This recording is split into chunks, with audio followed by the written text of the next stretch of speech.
Varicose veins కి సరైన చికిత్స కోసం సంప్రదించండి ఎవిస్ హాస్పిటల్. నమస్తే గురుగారు. శ్రీమాత్రే నమః. శ్రీమాత్రే నమః. గురుగారు, ఫిబ్రవరి 4వ తారీఖు రథసప్తమి వస్తుంది. ఈ రోజు ప్రాముఖ్యత గురించి, ఈ రోజు మనం ఖచ్చితంగా చేయాల్సిన పనుల గురించి, చేస్తే ఎలాంటి ఫలితాలు వస్తాయో తెలుసుకుందాం. తప్పకుండా అమ్మా. మనకి కొన్ని కోట్ల రూపాయల ధనము, ఆరోగ్యము రెండు పక్క పక్కన పెడితే ఏది ఎంచుకుంటారు మీరు? ఆరోగ్యమే మహాభాగ్యం కదా గురుగారు. అవును కదా. అందుకని ఈ రథసప్తమి చేయడం వల్ల కలిగే ఫలితం ఏమిటంటే, మీకు అనారోగ్య సమస్యలు పడడానికి ఉండేటువంటి గ్రహస్థితి ఏదైతుందో తొలగుతుంది. First point number 1. రెండవది, పితృదోషాలు కూడా పోతాయి రథసప్తమి చేయడం వల్ల. ఎందుకంటే పితృదోషాలు ఎందుకు పోతాయి అంటే, సూర్యబలం కనుక పెరిగితే, సూర్యుడు దేనికి కారకుడు అంటే వంశ వృద్ధికి కారకుడు. మీకు వంశం అభివృద్ధి అవ్వటం లేదు, కొన్ని ఇళ్లలో చూడండి, అయ్యో మాకు వంశాభివృద్ధి లేదండి, పుట్టిన వాళ్ళు ఎర్లీగా డెత్ అవుతున్నారనో, లేకపోతే అనారోగ్య పాలవుతున్నారనో, పితృదోషాలు ఉన్నాయనో అంటుంటారు చూసారా. సర్వసాధారణంగా ఎవరికైనా పితృదోషం ఏర్పడింది అంటే వాళ్ళ జన్మజాతకంలో చాలా మంది ఏది పడితే అది పితృదోషం అనుకుంటారు. అలా కాదు. 9th లార్డ్ పాడవడం, లేదా పంచమ స్థానం, కొన్ని సందర్భాల్లో పంచమాన్ని కూడా తీసుకుంటాము. సూర్యుడి యొక్క రాశి సూర్యుడు పాడేది పితృదోషం.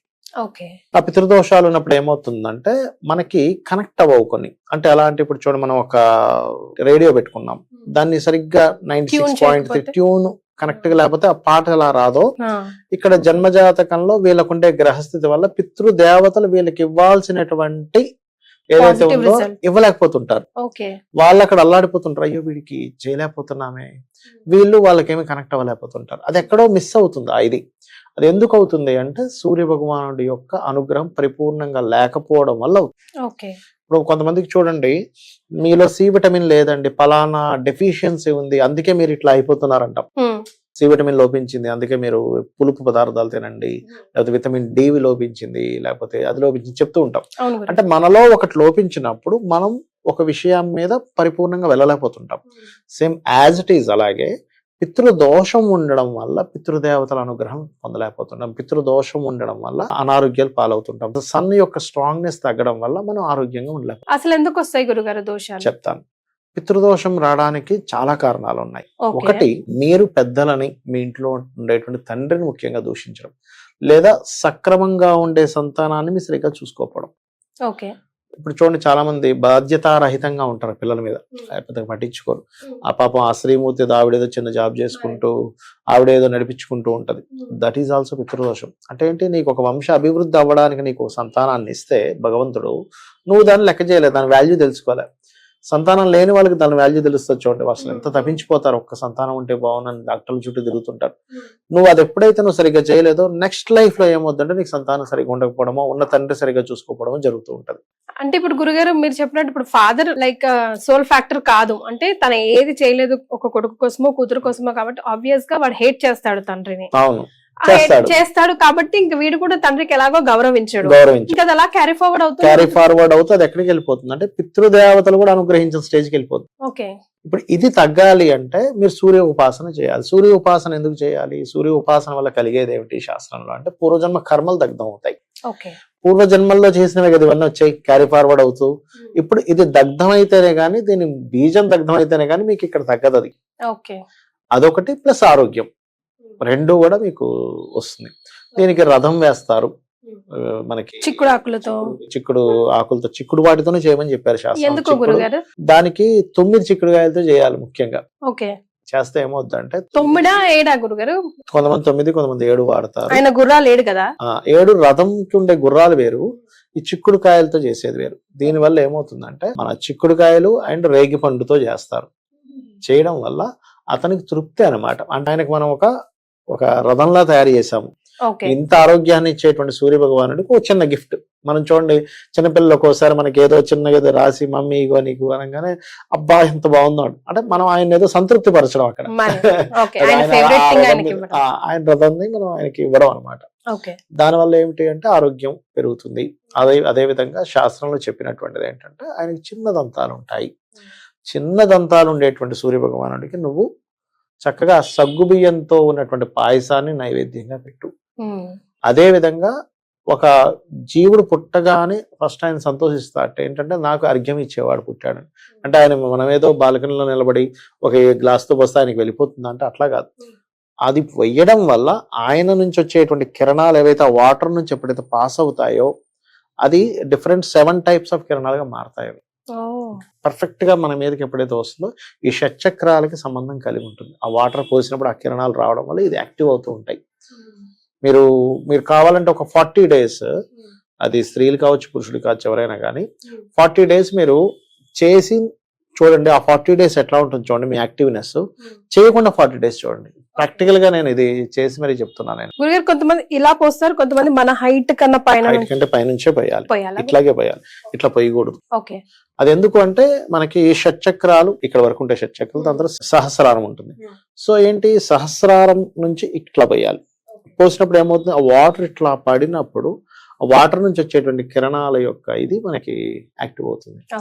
మనకి ఏదైనా సరే అనారోగ్య సూచనలు ఉన్నాయి, అవి తగ్గాలంటే కూడా షట్చక్రాలు యాక్టివ్ అయితేనే మనకు తగ్గుతుంది. చక్ర హీలింగ్స్ అని కొన్ని ఉంటాయి వాటిలో కూడా. అయితే ఈ సూర్య ఉపాసన చేసే వాళ్ళు ప్రత్యేకంగా సూర్యుడిని ఉపాసించే వాళ్ళు ఉంటారు. ఎందుకు అంటే మా మదర్ వాళ్ళ ఫాదర్ కూడా సూర్యోపాసకుడు. ఆయన ఎట్లా అంటే ఆంధ్రమామలం, Sanskrit pandit and headmaster, మంత్రవేత్త ఆయన. అయితే ఆయన ఎట్లా అంటే మనకి సూర్య భగవానుడు రాలేదనుకోండి అమ్మా ఈ రోజు, ఇంకా ఏం ముట్టుకునేవారు, వాటర్ కూడా తీసుకునేవారు కదా, సింగిల్ చుక్క కూడా వాటర్ తాగారు. అసలు ఆయన రాకుండా ఉండరు కదా. మబ్బు పెట్టేసింది, ముసురు పెట్టేసింది. అప్పట్లో మనకి కనిపించకపోతే అంటే ఒక్కొక్కసారి 2-3 రోజులు, వారం రోజులు ముసురు పెట్టేది. ఆ వారం రోజులు ఏమి తీసుకునేవారు కాదు, సింగిల్ వాటర్ కూడా తీసుకోరు. నేను అప్పట్లో నేను చూసి ఆయన మంత్రాలు ఏమంటే ఏదో సైకలాజికల్ ఫీలింగ్ అనుకునేవాడు. అంటే అతను పాము గరిచిన వ్యక్తికి మంత్రాలను వేస్తే నేను నడుచుకుని వెళ్ళిపోయాడు. మామూలుగా సైకలాజికల్ ఫీలింగ్ ఏమంటే ఎక్కువ లాజిక్ సాధించాడు చిన్న. ఒకరోజు ఒక గోవుని తీసుకొచ్చారు మోసుకుంటూ, పాము గరిచి అది నురగలు కక్కుంటుంది, దాని మంత్రం వేస్తే లేచి నడుచుకుంటూ వెళ్ళిపోయింది. దెన్ ఐ రియలైజ్ ఓహో మంత్రాలు ఉంటాయి అని. అప్పటిదాకా నాకు సొంత తాతగారు చేస్తున్నా నాకు బిలీవ్ చేయలేదు స్థితి. ఇప్పుడు చాలా మంది బయట ఇవిలేవు అవిలేవు అంటే నేను నవ్వుకుంటా, నిజమే మరి నాకు సొంత వాళ్ళు చేస్తేనే నాకు బిలీవ్ లేనప్పుడు బయట వాళ్ళు అనుకోవడంలో తప్పులేదు అనిపిస్తుంది. ఇది సందర్భం కాకపోయినా నాకు కూడా డౌట్ గురుగారు, మంత్రాలు వేస్తే నిజంగానే చింతకాయలు రాలుతాయా? చింత చెట్టు కూడా తగలడిపోతుంది, మంత్రానికి రాలడమే ఉంది. అయితే మంత్రానికి చింతకాయ కాదు. మంత్రం అనేది దేనికి వాడాలి అంటే, మంత్రం అనేటువంటిది ఒక కోడింగ్ ఫామ్. ఆ కోడింగ్ ఫామ్ లో నువ్వు ఒక శక్తిని, ఒక దేవతని నువ్వు మెప్పించుకుంటున్నావు. ఆ దేవత నీతో పాటే ఉంటూ మీరు ఒక మంత్రం చదివారనుకోండి, మాకు గురువు గారి దగ్గర తీసుకొని ఒక బీజాక్షర మంత్రం చదివారనుకోండి, 100% దేవత మీకు కనబడుతుంది. ఫస్ట్ గుర్తుపెట్టుకోండి, మీకు 100% దర్శనం జరుగుతుంది. దర్శనం జరగదనే భావంతో చేస్తుంటారు అందరు సంవత్సరాల తరబడి. దర్శనం జరుగుతుందనే భావంతో చేస్తే మీకు ఖచ్చితంగా అమ్మవారు కనిపిస్తుంది. ఏ మంత్రం చేస్తే ఆ దేవతామూర్తి కనిపిస్తుంది. ఒకటి. రెండవది, సూర్య ఉపాసన చేసే వారికి సూర్యుడు మాట్లాడతాడు వాళ్ళతో. మీరు రోజు సూర్య ఉపాసన చేసి దండం పెట్టుకొని రోజు ఒక సమస్య మీకు ఏదో ఉన్నది చెప్తూ వెళ్ళండి. చెప్తూ ఒక రోజు మీరు అడగండి. మీరు ప్రాక్టికల్ గా మీరు చేయండి. మీకు చెవుల్లో ఆయన సౌండ్ వినిపిస్తుంది, నువ్వు ఇలా చేయి మీకు పని జరుగుతుందని. జరుగుతుంది. ఎందుకంటే ప్రాక్టికల్ గా నేను చేశాను. ఇదేదో గొప్పతనం కాదు, నా గొప్పతనం ఏం కాదు, ఇది అందరికీ సాధ్యమే. ఇది నాకొక్కడికే సాధ్యం, నేదో గొప్పవాడిని అసలు నేను చెప్పను. ఎందుకంటే అందరికీ సమానంగా ఇస్తున్నాడు ఆయన. ఇది నేను ఆస్ట్రాలజీ నేర్చుకునే సమయంలో కొన్ని సందర్భాల్లో నాకు కొన్ని సూత్రాలు, అంటే ఆస్ట్రాలజీ అంతా కూడా సూత్రాసే మొత్తం, combinations of planets and everything is formulas. Astrology అంటే నీకు ఈ ప్లానెట్ కలిస్తే ఏంటనేది ఒక ఫార్ములా యాక్చువల్ గా. కాకపోతే దానికి మన వాక్ శుద్ధి, ఉపాసన అండ్ అనుష్ఠానం కలవాలి. దానికి అనుష్ఠానం లేకుండా ఆస్ట్రాలజీ చేయకూడదు. అలాంటి సమయాల్లో నేను చాలా విషయాలు నాకు అర్థం కానప్పుడు సూర్య భగవానుడు కూర్చొని, స్వామి ఇది ఎట్లాగ వస్తుంది అంటే ఒక సౌండ్ లాగా వినబడి నాకు చెప్పేవి. దాని తర్వాత సేమ్ మ్యాటర్ నేను కొన్ని గ్రంథాల్లో చూస్తే సేమ్ యాజ్ ఇట్ ఈస్ అది అక్కడ ఉండేది. దెన్ ఐ రియలైజ్, దాని తర్వాత నేను చాలా రీసెర్చ్ చేసి చాలా మందిని అడిగితే, అవునండి మాకు అట్లాంటి ఎక్స్పీరియన్సెస్ అయ్యాయి అని చెప్పారు. సో నేను చాలా మందికి తర్వాత మీరు ఎందుకు అడగండి మీకు అంటే, ఎందుకంటే మీకు ఆంజనేయ స్వామి చూడండి ఎవరి ద్వారా నేర్చుకున్నాడు ఆయన, సూర్య భగవానుడి దగ్గరే నేర్చుకున్నారు ఆయన, చిరంజీవి. అయితే నేను అనేది ఏంటంటే సూర్య ఉపాసన 100% చేయాలి అందరూ కూడా. ఎందుకు అంటే సూర్యుడి లోపల మనకి శాస్త్రాలు చెప్పింది ఏమిటంటే, భానుమండల మధ్యస్థ భైరవి భగవాని అమ్మవారు ఉంది భానుమండలంలో. అదేవిధంగా తాటంక యుగలీభూత తపన ఉడుప మండల అమ్మవారి ఒక చెవికమ్మతో సంబంధంగా ఉంటుంది సూర్య భగవానుడు. ఈశ్వరుడు ఉంటాడు అమ్మ సూర్యుల్లో, శివుడు ఉంటాడు, నారాయణుడు ఉంటాడు, అప్సరసలు ఉంటారు, యక్షులు, గంధర్వులు, మహర్షులు ఉంటారు, పితృదేవతలు కూడా సూర్యుల్లో ఉంటారు. అందుకే దేవతలకి అందరికీ కలిపి అని చెప్పి ఇట్లా వదిలితే గనక మీకు వాళ్ళ అందరి అనుగ్రహం మీకు కలుగుతుంది. అయితే సూర్య ఉపాసన చేసేవారు ఒక విషయాన్ని ఖచ్చితంగా పాటించాలి. గురుగారు భానువాసరే అంటే ఆదివారం నాడు స్త్రీ తైల మధుమాంసాన్ని త్వజతే అంటే స్త్రీని కలవకూడదు, సొంత భార్యను కూడా కలవకూడదు ఆ రోజు. ఓకే. మధువు మాంసం అలవాటు ఉన్నవాడు ఆ రోజు ముట్టుకోకూడదు, తలకు నూనె రాయకూడదు. ఎందుకు రాయకూడదు అంటే ఇవన్నీ మధువు మాంసము తలకు నూనె రాయడం శని కారకత్వాలు ఇవన్నీ. Saturn related. వధ అనేటువంటి శనికి సంబంధించింది. మాంసం తినాలంటే ఏం చేయాలి, దాన్ని చంపాలిగా. సో వధ శనికి సంబంధించిన కారకత్వం. అదేవిధంగా మధు శని రాహువులకు సంబంధించిన కారకత్వం, మత్తులోకి వెళ్ళడం. నూనె శనికి సంబంధించిన కారకత్వం. ఇవి సన్నికి వ్యతిరేకమైన కారకత్వాలను కర్మలో తీసుకొచ్చావు. ఈ సన్ ఇవ్వాల్సిన ఎనర్జీ తగ్గిపోతుంది. ఆయన ఏదో కోప్పడతాడు సూర్య భగవానుడు, నువ్వు ఈ రోజు మందు తాగాబట్టి అంత చూస్తా ఏమనడు. ఇప్పుడు ఎట్లా అంటే లైట్ ఉంటుంది అక్కడ, మనకి దీపం ఉంటుంది. కొడుకు కోసం మనం ఆరాధిస్తున్నప్పుడు తండ్రిని టచ్ చేయకూడదు. అది అంటే అక్కడ నేను అనేది ఏంటంటే వాళ్ళకేం కోపాలు వచ్చేసి మనల్ని ఏదో చేస్తారనే భయంతో కాదు. అది ఎట్లా అంటే ఒక దీపం లాగా, ఉదాహరణకి ఎక్కడో దీపం ఉందమ్మా, మీరు ఇక్కడ పుస్తకం పట్టుకున్నారు, ఇక్కడ చీకటి ఉంది, దీపానికి దగ్గరగా వెళ్తే మీకు కనిపిస్తుంది అందులో ఉండే మ్యాటర్. దీపానికి పోయేదే లేదు, మీరు అక్కడున్నా ఇక్కడున్న దీపమే మరి. అది అట్లా. సో మరి ఏదైనా ఒక మంత్రం చెప్పండి గురుగారు సూర్య భగవాన్ కి సంబంధించి. మీరు సూర్యుడికి మనకి 12 పోస్టర్స్ తో 12 మంత్రాలు ఉంటాయి యాక్చువల్ గా. అందులో ఒక్కొక్క దానికి ఒక్కొక్క అర్థం ఉంది. అందులో పర్టికులర్ గా ఇవాళ రేపు రిలేషన్స్ బాగుపడడానికి సూర్యుడు బాగా తోడ్పడతాడు. సూర్యుడిని చూస్తూ ఓం మిత్రాయ నమః మంత్రం కనుక చేస్తే ఖచ్చితంగా వాళ్ళకి రిలేషన్స్ ఏర్పడతాయి. అదేవిధంగా ఒక 10 minutes చేయండి డైలీ.